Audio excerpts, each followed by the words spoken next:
नमस्कार, जनदर्शन न्यूज़ में आपका स्वागत है। हमारे साथ मौजूद हैं मणिदेव चतुर्वेदी, जो कि बनारस से हैं। बनारस का इस सरकार से बहुत गहरा नाता है, यानी कह सकते हैं गुजरात छोड़कर प्रधानमंत्री नरेंद्र मोदी बनारस पहुंचे और कहा कि मां गंगा ने बुलाया है। और जिस बिल को लेकर लगातार किसान विरोध कर रहे हैं, उसको भी गंगा की तरह पवित्र बताया था। चतुर्वेदी जी, आप बनारस से हैं, प्रधानमंत्री है, आपकी नहीं सुन रहे हैं, क्या बात है? कैसे सुनेंगे? मैंने कहा पाप है, तानाशाह सुनता है। बनारस में बाहर के लोग जो आए हैं, बनारस का ख्वाब अलग है। सुबह बनारस, लखनऊ की शाम, गंगा जमुनी तरजीह वहाँ है, वो हम साथ बैठते हैं। लेकिन उन्होंने क्या माहौल ख़राब कर दिया। लेकिन बनारस जनता तो मूर्ख नहीं है। इन्होंने विकास के नाम पर वोट दिया था, 2 करोड़ युवाओं को रोजगार देंगे, इन्होंने स्वामीनाथन आयोग की रिपोर्ट लागू करेंगे, किसानों की आय दुगुनी करेंगे, GST लाएंगे तो भ्रष्टाचार खत्म होगा, नोटबंदी के भ्रष्टाचार कुछ हुआ? कहीं नहीं हुआ। तो बनारस जनता इतनी मूर्ख नहीं है। वहाँ लाल बहादुर शास्त्री जैसे लोग आए हैं, वहाँ पे प्रधानमंत्री दिए हैं, जो जय जवान जय किसान का नारा है, ऐसे भी लोग आए हैं। तो बनारस में नेतृत्व करने की क्षमता है। पंडित मदन मोहन मालवीय जो BHU बनाया है, तो क्षमता है, इस बार हराएंगे। आपको बता दूं कि पिछली बार हारे होते हैं। तो आप ये बताइए, उन्होंने कहा माँ गंगा ने बुलाया है, बनारस विकास की ओर अग्रसर है, चुनाव में क्या होगा जब बिना विकास कर रहा है? शिकायत कैसी है आपको? आप पूछने नहीं आ रहा है। उन्होंने ये भी कहा था काशी को क्योटो बनाएंगे, काशी को नर्क बना दिया उन्होंने। गंगा में तैरती लाशें, जब आप कैंट से निकलते रेलवे स्टेशन से किसी भी लंका जाते हैं, गोदौलिया जाते हैं, सब किस क्षेत्र में जाते हैं, बेनियाबाग जाते हैं, तो कमर भर पानी भर जाता है, लड़कियाँ स्कूटी से गिर जाती हैं। क्या यही विकास था? लटकते तार, जुलाहों की दिक्कत, क्योटों की दिक्कत, क्या ऐसा ही सपना था वहाँ का? जिस प्रकार आप मंदिरों की बात करते थे, आपने वहाँ पे एक टूरिस्ट बनाने के चक्कर में आपने पुरातन मंदिरों को तोड़ा। क्या यही काशी का विकास किया? आपने जो ट्रामा सेंटर बनवाया, जिस पर ये बना था कि हवाई जहाज उतर सकता है, इतना कमीशन खोरी हुआ कि हवाई जहाज ट्रामा सेंटर में उतर सकता है, यही आपका विकास था? बताइए मुझे। नहीं तो जो डिमांड वहाँ पर योटरों की थी कि मंदिर बनने की, मंदिर तो बन गई, वोट तो मंदिर पे दिया था ना, अब कौन सा विकास चाहिए? मंदिर पे नहीं दिया था, ये आपकी समीक्षा हो सकती है। बनारस हमेशा विकास की बात करता है। जिस प्रकार से रोड जाम की समस्या, गंगा की घाटों की समस्या, गंगा की सफाई नहीं, जुलाहों की समस्या, क्योटों की समस्या, लटकता जंजाल, रोडों का चौड़ीकरण नहीं होना, वहाँ का सीवर का समस्या, हॉस्पिटल का समस्या, सारी समस्या मूलभूत। और जो जब प्राइवेट में जाएंगे आप गांव में, तो वहाँ पे कोई ट्यूबवेल नया नहीं बना, कोई नहर नहीं बनी, पुराने नहरों का सफाई नहीं हुआ, कोई नए ट्यूबवेल नहीं बने। आज भी ट्यूबवेल बिगड़ जाता है, 1 महीने बाद बनता है। क्या ऐसा ही सांसद होता है? बताइए मुझे। आपको नहीं लग रहा है कल मंत्रिमंडल विस्तार योगी जी ने किया और सभी जातियों का ध्यान दिया, तो चुनाव विकास पर तो लग ही नहीं रहा? अभी जातीय आंकड़ों पे लग रहा है कि जातीय बनाए जा रहे हैं, तो जनता वही चाह रही है, जो चाह रही है वो योगी जी कर रहे हैं। आ गए ना? चाहती थी, कहिए अब। ये किसान आंदोलन में कोई नहीं पूछता कौन सी जाति को चाहती थी, अभी वो सोचते यही है। आगे जातिवाद धर्मवाद की बांटो और राज करो। पुरानी सरकारें भी करती रही, भी कर रहे हैं, कोई नया नहीं कर रहे हैं, हमें कोई आश्चर्य नहीं है। आगे आप खाल देखेंगे, आगे भी देखेंगे आप चुनाव में, ये हमेशा हिंदू मुसलमान की बात, बांटने की बात करेंगे। इन्होंने बैलेंस किया, सरकार नहीं चलाया, बैलेंस। टैलेंट नहीं, टैलेंट बहुत से थे उसमें, बैलेंस। यहाँ तक कहते हैं, अक्सर कहा था मोदी सरकार, भारत सरकार कहाँ है? मोदी सरकार, भारतीय जनता पार्टी भी नहीं है। आडवाणी और जोशी कहाँ है? मुझे बताइए, उनसे क्यों नहीं किसान बिल को पूछता है? एक वक्तव्य लीजिए।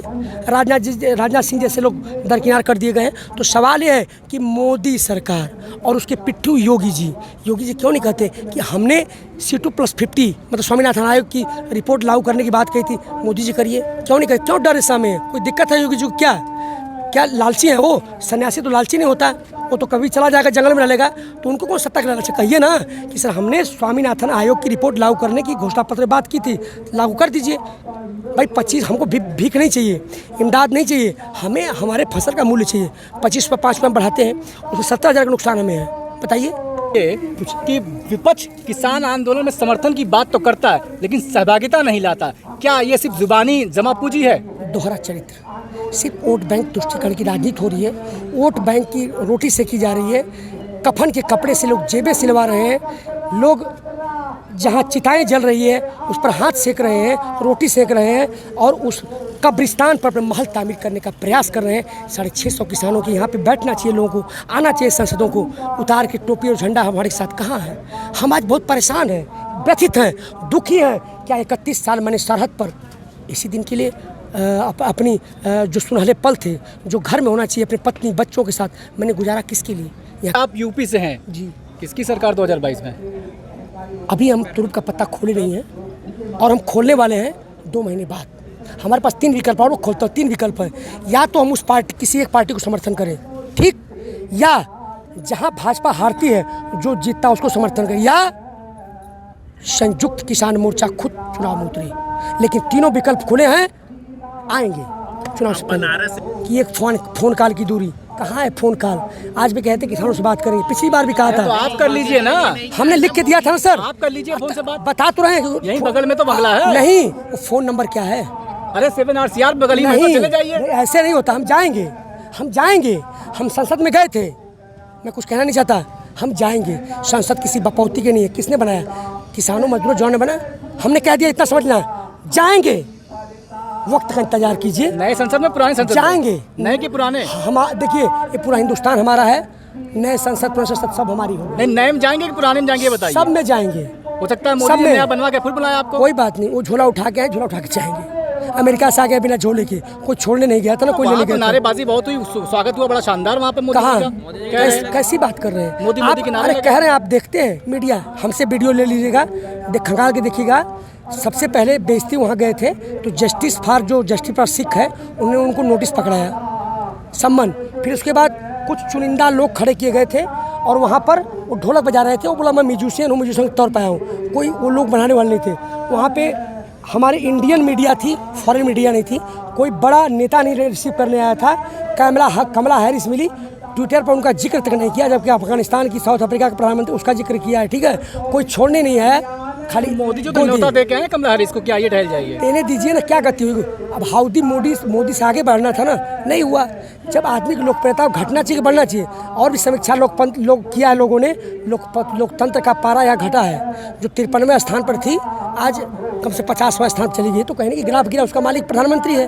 क्योंकि यूपी में चुनाव की सरगर्मियां बढ़ती जा रही है। जहां सरकारें जातीय सम्मेलन में व्यस्त हैं, वहीं किसान भी एक अहम मुद्दा हो सकता है। क्योंकि बंगाल में चुनाव के दौरान राकेश टिकैत सहित बहुत सारे किसान बंगाल गए थे और बंगाल की दुर्दशा, यानी बंगाल की जो जनता का जो निर्णय था उसको आप समझ रहे हैं। आप जानते हैं कि वहाँ पर ममता बनर्जी की वापसी हुई थी। देखना यह है कि लगातार किसान योगी सरकार को उखाड़ने की कोशिश, यानी बातों से तो कर रहे हैं। देखना यह है कि क्या आने वाले 2022 में चुनाव में उत्तर प्रदेश में परिवर्तन होगा, या यही सरकार जो विकास को लेकर लगातार ये कह रही है कि हमने उत्तर प्रदेश को उत्तम प्रदेश बना दिया है, क्या ये सही है, या किसान जो बता रहे हैं ये सही है?